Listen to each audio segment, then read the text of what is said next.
गुरु पद पंकज सेवा। तीसरी भक्ति है, तीसरी क्लास है गुरु के चरणों की सेवा।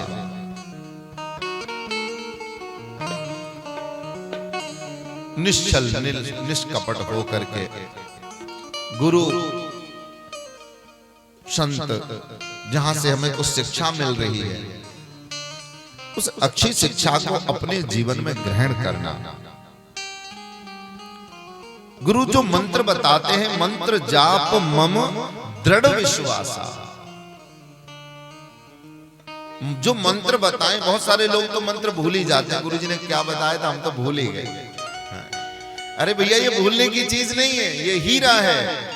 और जैसे आप सोने चांदी हीरे के डायमंड के अपनी ज्वेलरी को कितना संभाल के रखते हो, ताले में ताला लगा के, ऐसे ही इस मंत्र को भी रखना है, क्योंकि यही मंत्र हमारे जीवन का कल्याण करने वाला है। लेकिन मंत्र पर विश्वास जरूर करना। मंत्र जाप मम दृढ़ विश्वासा। देखिए आपके पास मंत्र तो हो, आप जानते हो आजकल बहुत सारे ऐसे मंत्र हैं जो आपका उद्धार कल्याण कर सकते हैं, आपकी सारी प्रॉब्लम्स को सॉल्व कर सकते हैं। वैदिक ऐसे प्रभावशाली मंत्र हैं। लेकिन आज आप वही करें तो आपका शायद कार्य हो या ना हो, डाउट रहता है। क्यों रहता है? क्योंकि करने और कराने वाले के मन में दृढ़ विश्वास नहीं होता। केवल विश्वास नहीं, दृढ़ विश्वास। नीति शास्त्र कहता है कि अदृढ़ं च हतम ज्ञानम प्रमादेन हतम श्रुतम संसिद्धो ही हतो मंतो विग्र चित्तो हतो जपः। जिस ज्ञान पर आपको भरोसा नहीं हो, जिस बात पर भरोसा नहीं हो, वो ज्ञान बेकार है। प्रमादित अवस्था में आप सुन रहे, थोड़ी नींद आ रही है, आंख बंद कर लिए और मन कहीं है, हम कहीं है, ऐसे प्रमादित अवस्था में अगर कथा सुनोगे, चर्चा सुनोगे, तो उसका भी कोई प्रभाव फल हमारे जीवन में नहीं पड़ता, क्योंकि आप सुन ही नहीं पाए पूरी बात। मंत्र पर संदेह हो, पता नहीं गलत तो नहीं जाप कर रहे हम, कहीं मात्रा गलत तो नहीं हो रही, कहीं गलत तो नहीं बोल रहे। बोले नहीं, पहले तो प्रयास ये करिए कि जो गुरु बताते हैं वो अच्छे से मंत्र को शुद्ध तरीके से आप याद कर लें। लेकिन अगर बाई चांस ऐसा हो भी रहा है, अगर गलत भी जप रहे, तो आप अपने मन में दृढ़ विश्वास रखिए कि जो मंत्र गुरुजी ने बताया, जो हम जप रहे हैं, वो बिल्कुल सही मंत्र है और ये मंत्र प्रभु को प्रसन्न करेगा, अवश्य करेगा। अगर दृढ़ विश्वास के साथ में उस मंत्र का जाप करेंगे तो मंत्र चाहे गलत ही क्यों न हो, वो भी सही प्रभाव देगा। इसका प्रमाण मैं बता रहा हूं, हो सकता है कुछ लोग मुझे गलत कहें, तो प्रमाण इसका बता रहा हूं कि उल्टा नाम जपत जग जाना, वाल्मीकि भय ब्रह्म समाना। वाल्मीकि जी ने राम राम नहीं जपा था, उन्होंने मरा मरा जपा था। अच्छा, मरा में और राम में कितना अंतर है ना? बिल्कुल उल्टा है। लेकिन मरा मरा मरा मरा मरा मरा मरा मरा जब ज्यादा जपोगे ना तो वो उल्टा हो जाएगा और राम राम हो जाएगा। भगवान कहते हैं कि बहुनी शंति नामानी, मेरे बहुत सारे नाम हैं, बहुत सारे नाम हैं। अच्छा, भगवान के इतने नाम पढ़े कैसे? बोले भक्तों ने रख दिए। प्रभु का नाम है कृष्ण या प्रभु का नाम है राम, तो मैया उन्हें रघुबर भी कहती है। तो क्या आप रघुबर कहेंगे तो प्रभु प्रसन्न नहीं होंगे? राघवेंद्र कहेंगे तो, सिया राम कहेंगे तो, रघुकुल चंद्रमणि कहेंगे तो, नाम तो सभी उनके ही हैं। इसलिए जो मंत्र आपके पास है, मंत्र जाप मम दृढ़ विश्वास, आप उसे दृढ़ विश्वास करके जपिए, आपका सब काम सफल होगा, आपकी सारी इच्छाएं पूरी हो जाएंगी। पर मन में दृढ़ विश्वास करिए, और वही हम नहीं कर पाते हैं।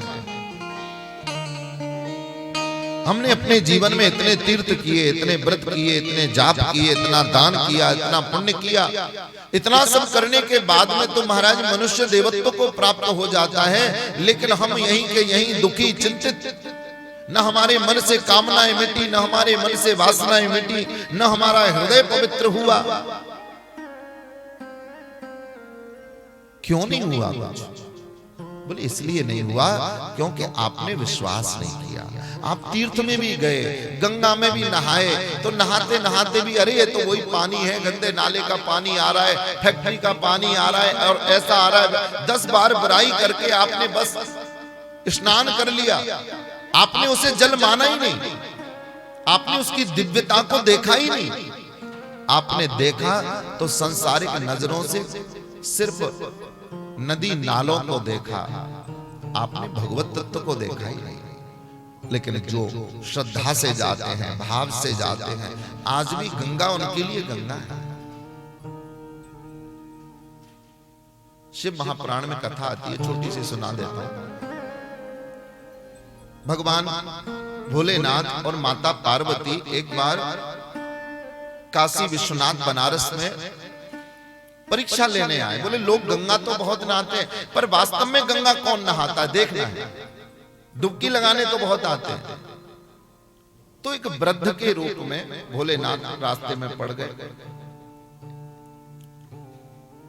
बहुत वृद्ध के रूप में, उठा भी नहीं जा रहा है उससे। माता वही एक वृद्धा के रूप में लाठी लेके बैठी है और रो रही है।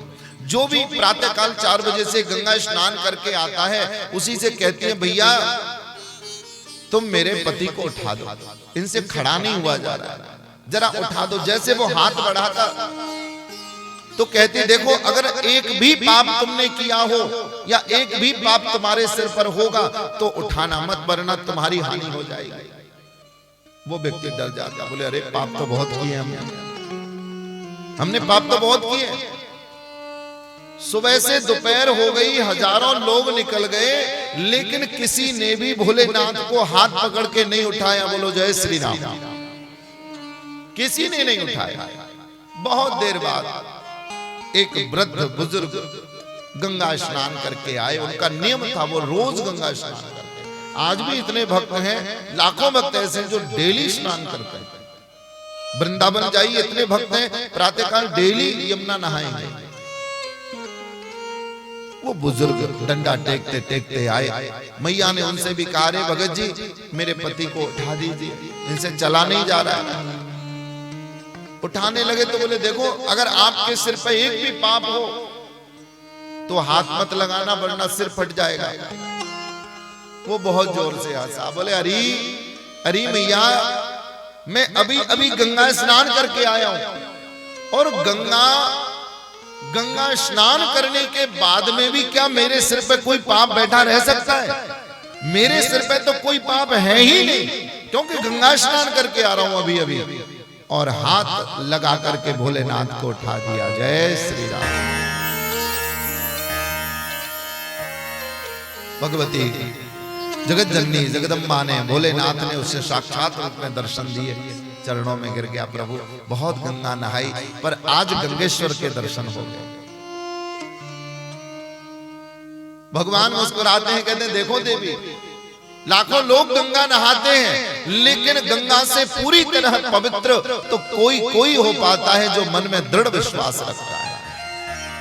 हमने तीर्थ यात्राएं करी पर तीर्थ के फल को नहीं जाना। वहां जाकर के भी घर परिवार की बुराई भलाई बतराते रहे। ये नहीं कि तीर्थ में गए तो माला झोली लेके जाएं भजन करें, तीर्थ में गए तो जप करें, तप करें, दान करें, पुण्य करें, पर वहां से भी हम पाप की गठरी, बोझ की गठरी बांध लाते हैं। भगवान के धाम में भी जाकर के सिर्फ गंदगी फैलाने के अलावा, संसार की बातें करने के अलावा, अपने मनोरंजन के अलावा हमें कुछ सूझता नहीं। ये खा लो, ये ले लो, ये पी लो। लेकिन अब अगली बार जब कहीं जाना तो ये संकल्प लेकर के जाना कि तीर्थ में जाकर के हम भजन करेंगे, तीर्थ में जाके हम सेवा करेंगे, तीर्थ में जाके हम किसी की बुराई नहीं करेंगे, किसी से झगड़ेंगे नहीं, किसी को गाली नहीं देंगे। तीर्थ में जाकर के तीर्थ के जैसे काम करना।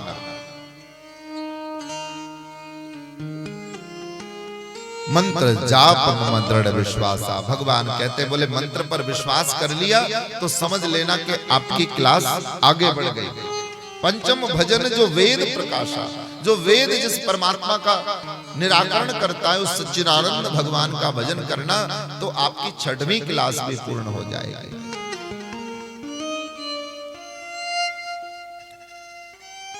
छठ दमशील निरत बहुकर्मा, दया के साथ में, शीलता के साथ में सत्कार्य करना, मनुष्य जीवन के मनुष्यता के कार्य करना, ये भी भक्ति की एक निशानी है। अच्छे कार्यों का संपादन करना, यज्ञ करना, कथा कराना, सत्संग करना, संकीर्तन करना, पाठ करना, ये भगवान की भक्ति का स्वरूप है।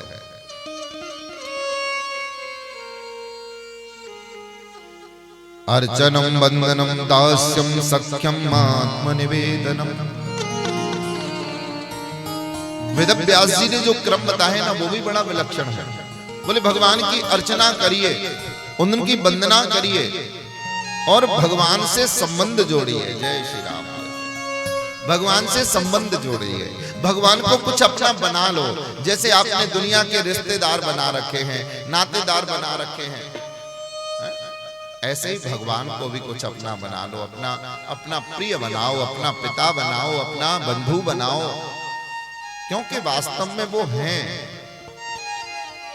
बस उस संबंध को प्रकट करिए, क्योंकि किसी अपने के सामने ही अपना दुखड़ा रोया जा सकता है, सबके सामने अपना दुखड़ा नहीं रो सकते ना।